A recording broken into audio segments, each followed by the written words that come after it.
नमस्कार विद्यार्थी मित्रांनो, मी प्राध्यापक संदीप गुंड तुमच्यासाठी घेऊन आलेलो आहे केमिस्ट्रीमधला 11वी केमिस्ट्रीमधला introduction importance of chemistry part second.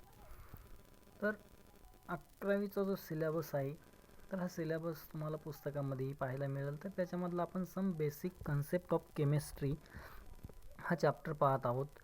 तर त्याच्यामध्ये पाठीमागल्या लेक्चरला मी ज्याप्रमाणे सांगितलं त्याप्रमाणे केमिस्ट्री म्हणजे नेमकं काय, तर डेफिनेशन म्हणजेच व्याख्या केमिस्ट्रीची।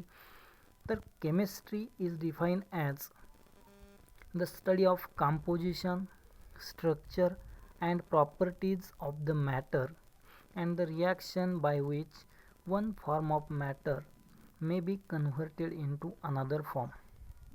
म्हणजे काय, तर जो मॅटर आहे म्हणजे पदार्थ, तर त्याचा जे कंपोजिशन्स आहेत म्हणजे कशापासून तयार झालेला आहे, त्याचं स्ट्रक्चर कसं आहे, त्याच्यानंतर त्याच्या प्रॉपर्टीज म्हणजेच गुणधर्म काय काय आहेत, आणि and the reaction by which one form of matter may be converted into another.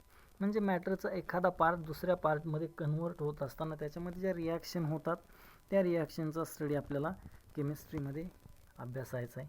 दुसरी डेफिनेशन केमिस्ट्रीची, chemistry is define as it is the branch of science that deals with the study of matter, its physical and chemical properties and physical and chemical changes it undergoes under different condition.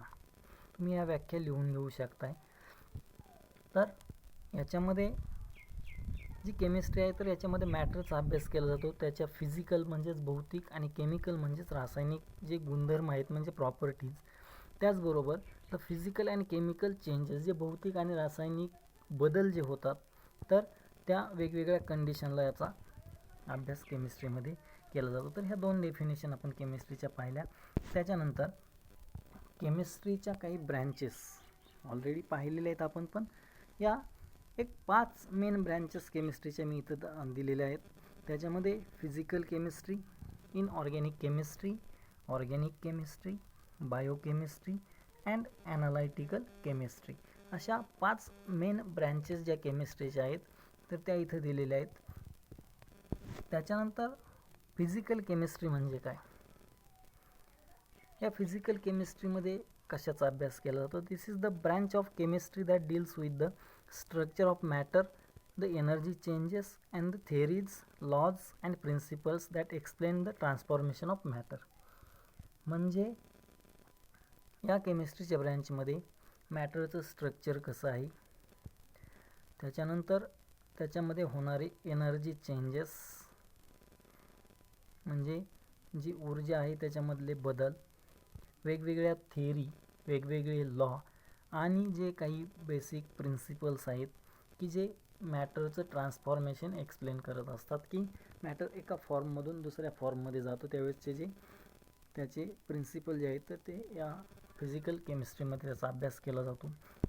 दुसरी branch inorganic chemistry, it is the branch of chemistry that deals with the chemistry of elements other than carbon. 118 मूलद्रव्ये आत्तापर्यंत माहीत आहेत, पैकी 117 मूलद्रव्यांचा अभ्यास हा inorganic केमिस्ट्रीमध्ये केला जातो। कुठलं एलिमेंट सोडलेले त्याच्यातलं, तर कार्बन, म्हणजे एलिमेंटची केमिस्ट्री म्हणून इनऑर्गॅनिक केमिस्ट्री ओळखली जाते। जो कार्बन आहे तर त्या कार्बनचा स्टडी हा दुसऱ्या ब्रँचमध्ये केला जातो म्हणजेच ऑर्गॅनिक केमिस्ट्रीमध्ये।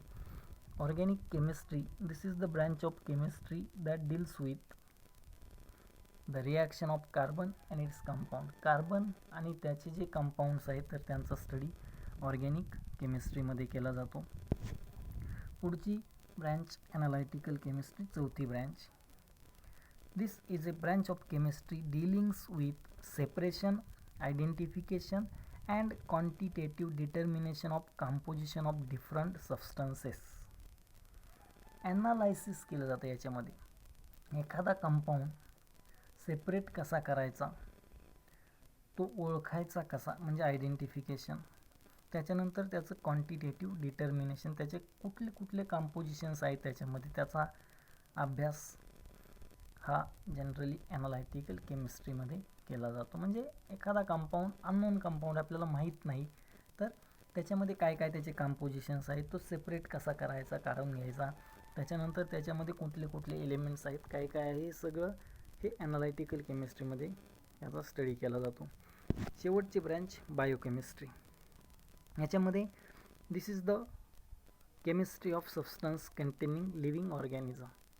म्हणजे लिव्हिंग ऑर्गॅनिझममध्ये ज्या काही रिॲक्शन्स होत असतात, आपल्या बॉडीमधलं ब्लड जर घेतलं तर ब्लडचे कुठले कंपोजिशन्स आहेत, तर हिमोग्लोबिन, मग त्याचं स्ट्रक्चर काय काय हे सगळं हे बायोकेमिस्ट्रीमध्ये, म्हणजे लिव्हिंग ऑर्गॅनिझममध्ये जे सबस्टन्सेस आहेत तर त्यांचा अभ्यास हा बायोकेमिस्ट्रीमध्ये केला जातो.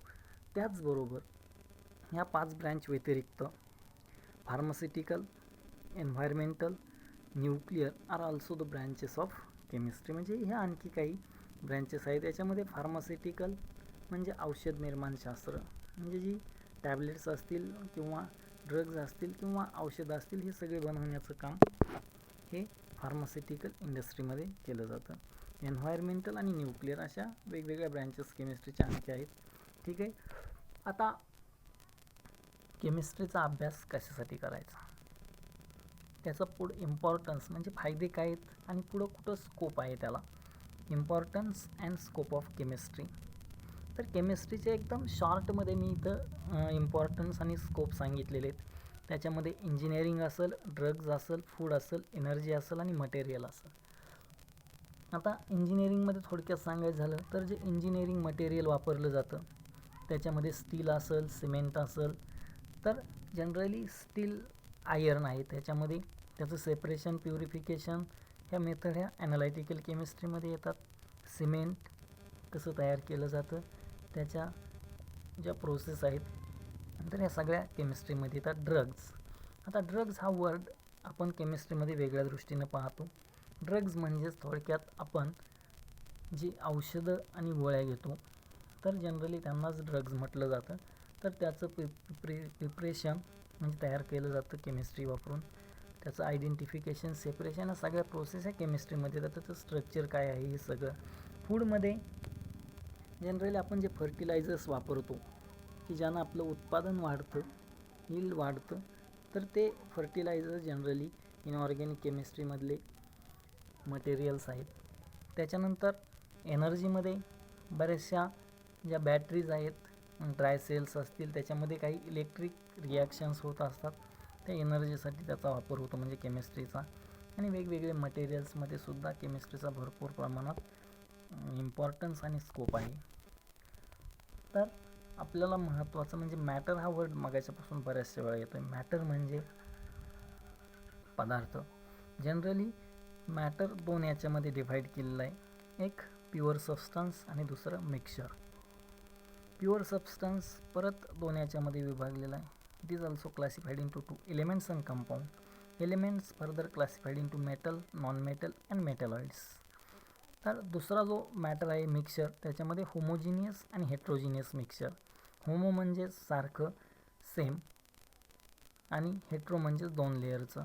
तर याच्यामध्ये होमोजिनियस मिक्सचरचं एक्झाम्पल जर घेतलं तर मीठ आपण पाण्यामध्ये टाकलं तर 1 लेअर दिसतो आपल्याला, आणि तेल पाण्यामध्ये टाकलं तर 2 लेअर दिसतात. मीठ पाण्यामध्ये टाकलं ते जे मिक्सचर आहे त्याला होमोजिनियस मिक्सचर म्हणायचं, आणि तेल पाण्यामध्ये टाकलं आपल्याला 2 सेपरेट लेअर दिसतात, त्याला हेट्रोजिनियस मिक्सचर म्हणायचं. तर ठीक आहे. याप्रमाणे मॅटरचे 2 टाईप, प्युअर सबस्टन्स आणि मिक्सचर. प्युअर सबस्टन्स कोणाला म्हणायचं, it has a definite chemical composition. याचे केमिकल कंपोजिशन फिक्स असतात. त्याच्यानंतर pure substance they have always same properties regardless their origin. तो आपल्याला कुठून मिळाला आहे त्याच्यावरती त्याचं महत्त्व नाही, पण त्याचे ज्या प्रॉपर्टीज आहेत त्या सारख्याच असतात. त्याच्यानंतर हे परत क्लासिफाय एलिमेंट आणि कंपाऊंडमध्ये केला pure substance. Mixture have no definite chemical composition. याचे केमिकल कंपोजिशन फिक्स नसतात. मग जे मिक्सचर आपण बनवतो, समजा आपण वाळू आणि मीठ याचं मिक्सचर बनवलं, हे हेट्रोजिनियस मिक्सचर आहे, पण या हेट्रोजिनियस मिक्सचरमध्ये केमिकल कंपोजिशन आपण बदलू शकतो.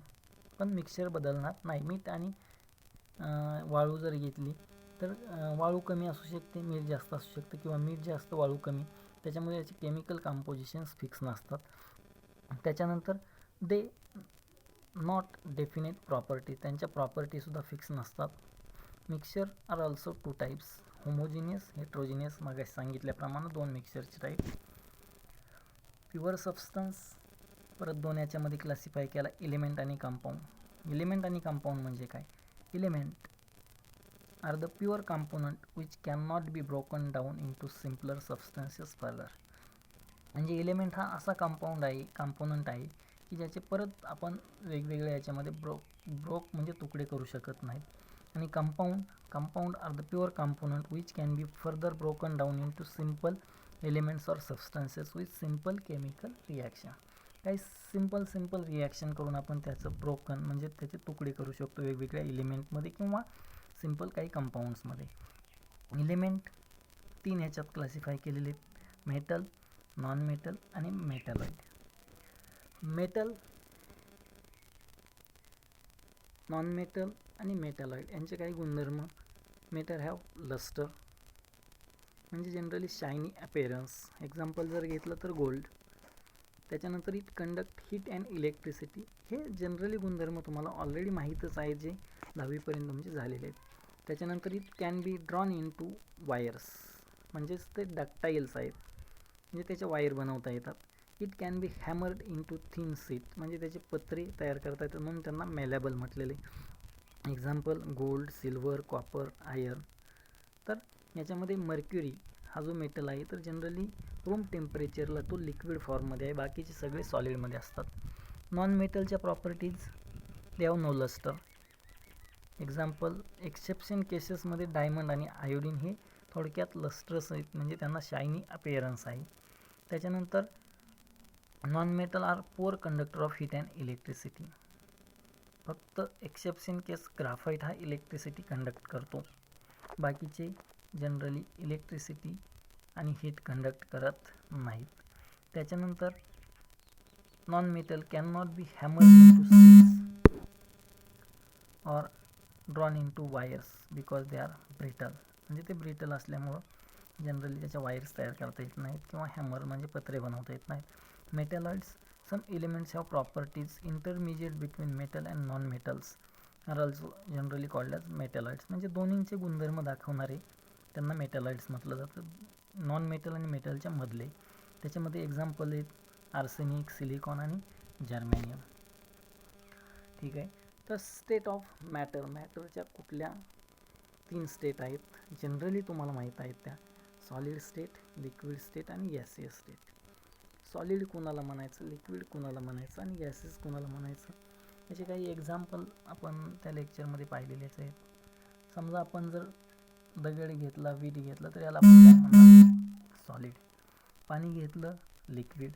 आणि हवा जर घेतली तर गॅसियस. म्हणजे हे जनरली तुम्हाला माहीत आहे कशावरून त्यांना सॉलिड म्हणायचं, लिक्विड म्हणायचं आणि गॅसियस म्हणायचं. तर याच्यामध्ये काही जनरली स्टेट ऑफ मॅटर त्याचे काही प्रॉपर्टीज आहेत, त्याच्यामुळे आपण त्यांना सॉलिड, लिक्विड आणि गॅसियस म्हणतो. पाण्याला जर आपण सॉलिड म्हणायचं म्हणलं तर शक्य नाही, किंवा गॅसियस पण आपण म्हणू शकत नाही, ते लिक्विड फॉर्ममध्ये आहे. पण त्याच्या प्रॉपर्टीज आहेत त्याच्यामुळे त्यांना जनरली.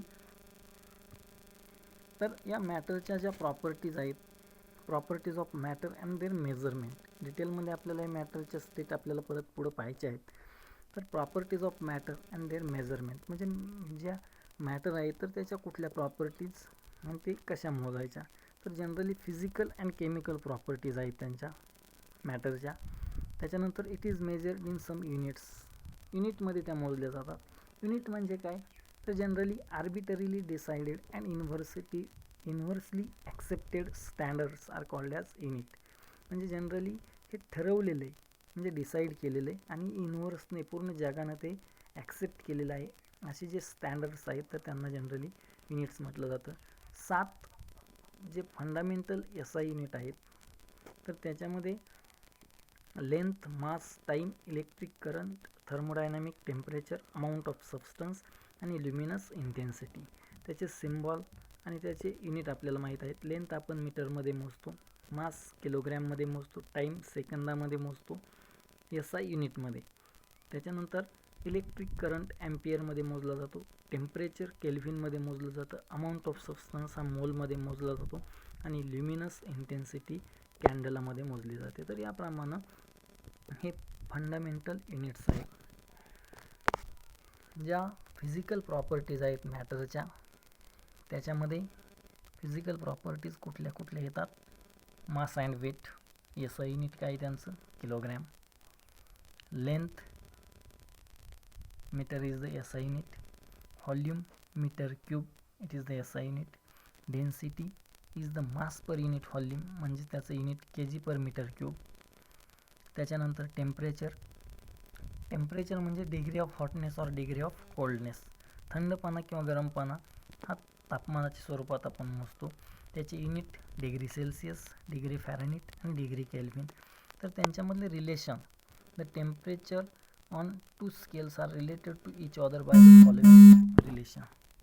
या खालच्या रिलेशननं आपल्याला त्याचे जे कन्व्हर्जन आहेत ते केले जातात. आता degree Fahrenheit, degree सेल्सिअसचं conversion degree फॅरेनहीटमध्ये करायचं असेल तर 9/5 इंटू डिग्री सेल्सिअस प्लस 32. आणि डिग्री केल्व्हिन आणि सेल्सिअसमध्ये जर ह्याच्यामध्ये आपल्याला रिलेशन पाहायचं असेल तर डिग्री सेल्सिअसमध्ये 273.15 मिळवायचे, आपल्याला केल्व्हिनमध्ये ते कन्वर्ट होईल. ठीक आहे. तर याच्यानंतर इथून पुढचा पार्ट आपण पुढच्या लेक्चरमध्ये पाहूयात, की जे वेगवेगळे लॉज आहेत तर ते लॉज. ठीक आहे. Thank you friends. काही अडचणी असतील तर अडचणींसाठी तुम्ही डायरेक्ट कॉन्टॅक्ट करू शकता.